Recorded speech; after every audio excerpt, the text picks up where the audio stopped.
Hello students, ई व्याख्यान श्रृंखला के अंतर्गत आज का टॉपिक है प्रवाही जल अर्थात नदी, रनिंग वाटर, रिवर्स।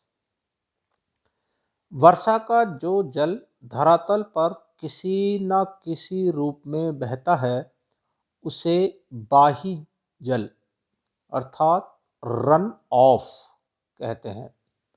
और जब यही जल अर्थात यही बाही जल गुरुत्वाकर्षण शक्ति के कारण एक निश्चित रूप में ऊंचाई से निचले ढालों की ओर बहने लगता है तो उसे नदी या सरिता, रिवर और स्ट्रीम कहा जाता है। नदी में जलधारा के साथ साथ चट्टान चूर्ण भी बहते हुए चलते हैं। नदी घाटी का विकास, डेवलपमेंट ऑफ रिवर वैली। धरातल पर वर्षा जल से जितना जल प्राप्त होता है उसका कुछ भाग भूमि द्वारा अवशोषित कर लिया जाता है तथा कुछ भाग वाष्पीकरण द्वारा उड़ जाता है, जबकि बचा हुआ भाग बाही जल के रूप में बहने लगता है।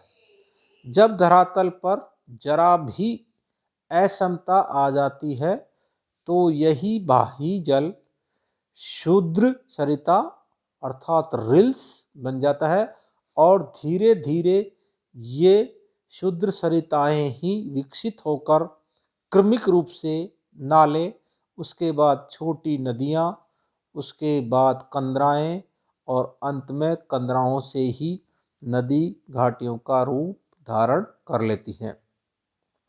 इस प्रकार घाटी के निर्माण एवं विकास से तात्पर्य अपरदन कार्यों के फलस्वरूप घाटी का गहरा होना, डीपिंग, दूसरा घाटी का चौड़ा होना, वाइडनिंग, और तीसरा घाटी का लंबा होना, लेंथनिंग होता है। प्रथम घाटी का गहरा होना। इसके अंतर्गत प्रवार शैल की द्रवचालित क्रिया से घाटी गहरी होती है। दूसरा, भूपृष्ठ के बलकृत अपरदन से घाटी गहरी होती है। तीसरा, भंवरों द्वारा जलज गर्तिकाओं के बनने से भी घाटी गहरी होती है। और रासायनिक अपरदन से भी घाटी गहरी होती रहती है। घाटी का चौड़ा होना, ये इसमें जल द्वारा निरंतर पार्श्विक अपरदन अर्थात लैटरल इरोजन से भी घाटी चौड़ी होती है। दूसरा, निरंतर वर्षा जल के गिरने से भी घाटी चौड़ी होती है। चौथा, निरंतर अपक्षय होते रहने से भी घाटी चौड़ी होती रहती है। और अंत में मुख्य धारा में सहायक नदियों के मिलने से अर्थात ट्रिब्यूटरीज के मिलने से नदी घाटी चौड़ी होती रहती है। तीसरा बिंदु है घाटी का लंबा होना। शीर्ष अपरदन अर्थात हेडवर्ड इरोजन के कारण घाटी लंबी होती रहती है। नदी विसर्पण के निरंतर विकास से भी घाटी लंबी होती रहती है। और अंत में मुहाने पर मिट्टी के जमा होने से भी घाटी लंबी होती रहती है। नदी घाटी की अवस्थाएं, स्टेजेस ऑफ रिवर वैली। प्रथम अवस्था अवनता अवस्था अर्थात डिग्रेडेशन स्टेज, जब एक स्थान पर अपरदन कार्य अधिक होता है। दूसरी अवस्था उन्नता अवस्था एग्रेडेशन स्टेज, जब एक स्थान पर निक्षेप कार्य अधिक हो। तीसरी प्रवणिता अवस्था ग्रेडेशन स्टेज, जब न तो अधिक अपरदन हो और न ही अधिक निक्षेप हो। और चौथा, नदी का पुनर्यौवन, रिजुविनेशन। प्रौढ़ावस्था से गुजरने के बाद अर्थात प्रवणितावस्था के बाद भी अप्रदन चक्र में बाधा पड़ने पर जब नदी द्वारा पुनः अप्रदन कार्य करने से एक नवीन भू दृश्य भूमि का विकास होने लगता है तो उसे नदी का पुनर्यौवन अथवा नवोन्मेष कहते हैं। पुनर्यौवन के अंतर्गत नदी गहरी घाटी काटने लगती है, दूसरा अपवाह प्रणाली आयताकार होने लगती है, और तीसरा परवर्ती नदियां नदी अपहरण करने लगती हैं। नदी पुनर्यौवन द्वारा उत्पन्न प्रमुख स्थलाकृतियां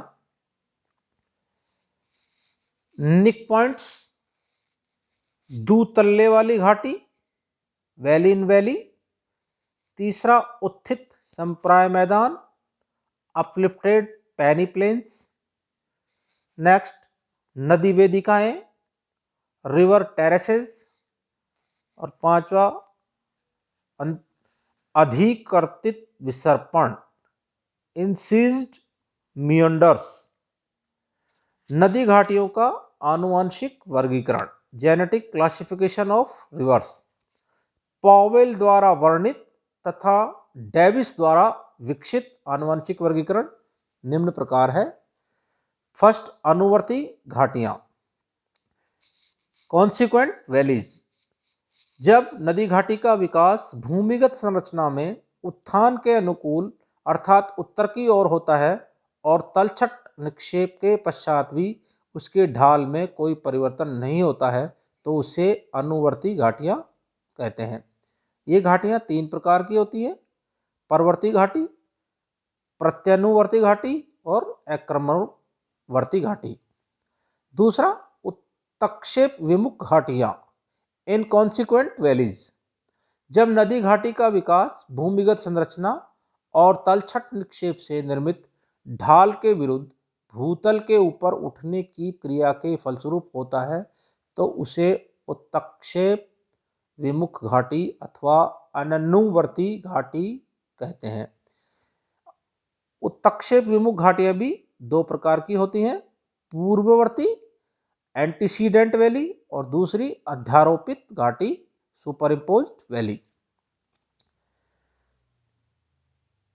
तीसरी, नवानुवर्ती घाटी, रीसीक्वेंट वैलीज। नदी के प्रमुख कार्य, द वर्क ऑफ रिवर्स।